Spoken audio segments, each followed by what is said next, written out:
to Story Station by Words Alive. I'm Mr. Jim, your conductor today, and today I'll be reading Little Oink. Hey everyone, today on Words Alive Story Station, I'll be reading Little Oink by Amy Krouse Rosenthal and Jen Krouse. How about that? Does that seem a little familiar?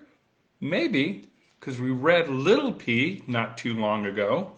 And this is by the same pair, the same collaborators, author and illustrator. We'll learn more about their roles in just a second. But first, let's get ready to read and do the little items that we take care of first, right? Which means we take our O's and we put them here so that we look at the book, right? And pay attention and take our C's and put them behind our ears so that we listen, right? And then we take this little switch and we click it on so that you can participate, because I'll be asking you some questions along the way. Does that sound good? All right. One last thing though, we have to sing our little song about the parts of the book. Will you sing along with me? All right. Let's start with the author writes the words. The author writes the words. Hi-ho, biblio, the author writes the words. The illustrator draws. The illustrator draws. Hi-ho, biblio, the illustrator draws. The spine binds the book. The spine binds the book. Hi-ho, biblio, the spine binds the book. And now it's time to read. And now it's time to read. Hi-ho, biblio, now it's time to read. All right. So as I said, today we're going to be reading Little Oink.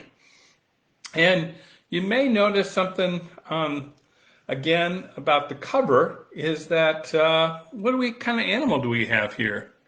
Maybe Little Oink in the title gives you a clue, right? So what animal says oink? A pig, right? So a pig says oink. So we know the story is about a pig, and it's going to be fiction because it's make-believe. Let's start. Here we see Little Oink. He's in his house. Now comes the story of Little Oink. Little Oink was a neat little pig. He liked a lot of things. He dug playing with his pals. That's a play on words, right? Because you see what they're doing? They're digging, right? And he says here in his word bubble, which tells us that's what he's saying, hey guys, I found a truffle, which is funny because pigs in France are used to search for truffles, which are a delectable little treat. He savored his days at school. So here we see pictures of him in the classroom. There's the chalkboard. It says mess hall specials, what they're going to eat. Sloppy Joes, gruel au gratin, and dessert is mud pie. And there they are, playing in the mud.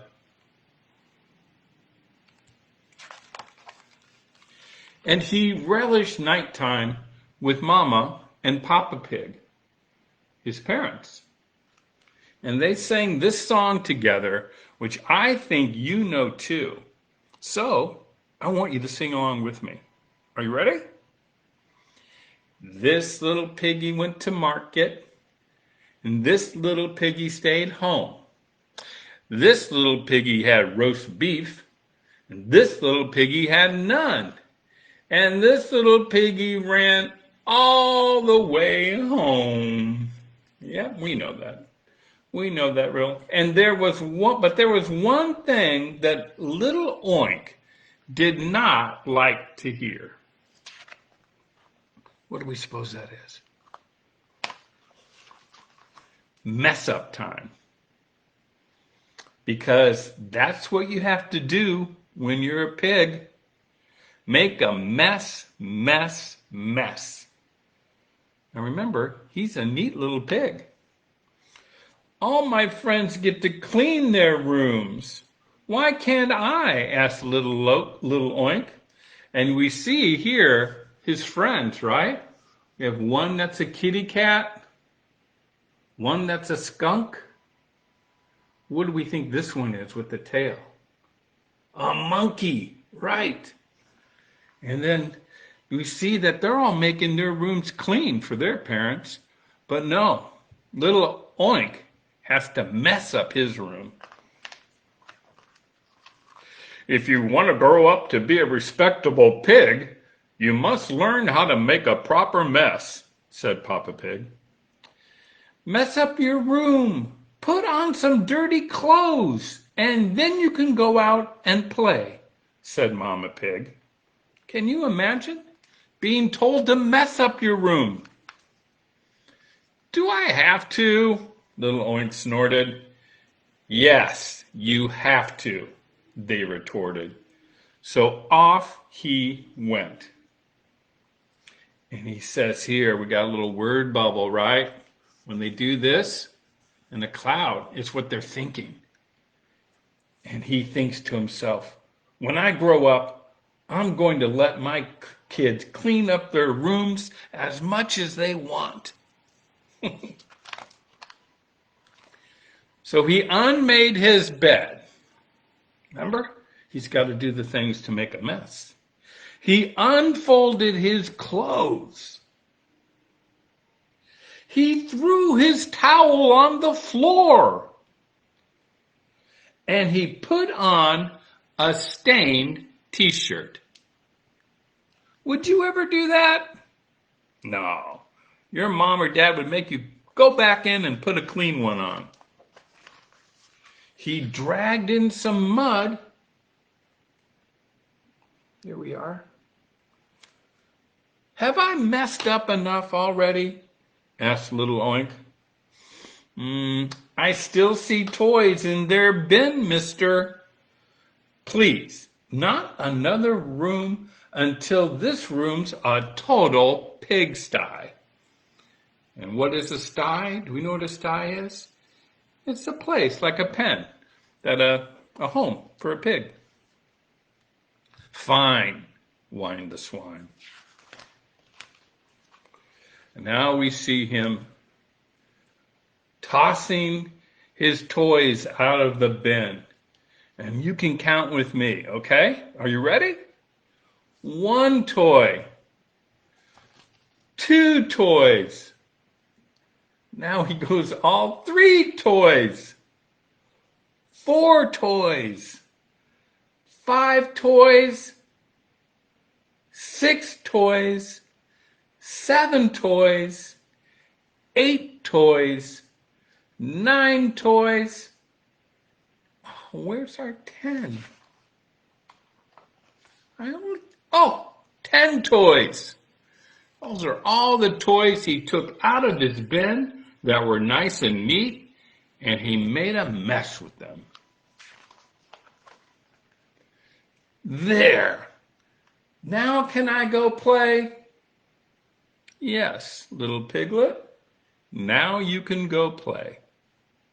And little Oink ran off to play his most favorite game.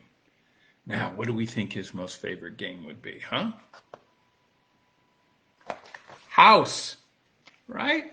So he goes to his treehouse, his playhouse, and he sweeps, and he scours, and he scrubs.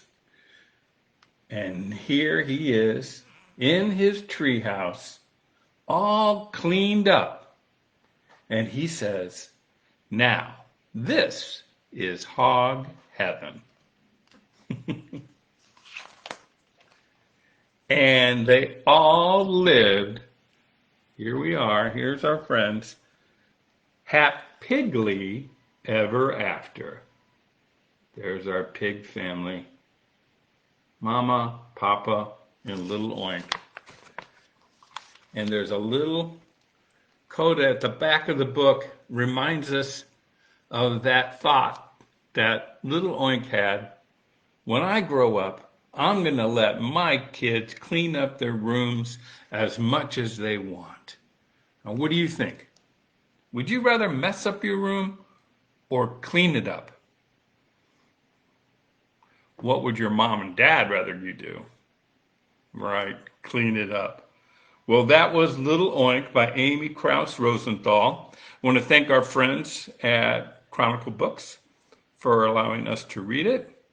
And so glad you could join us today at Story Station, and looking forward to seeing you next time.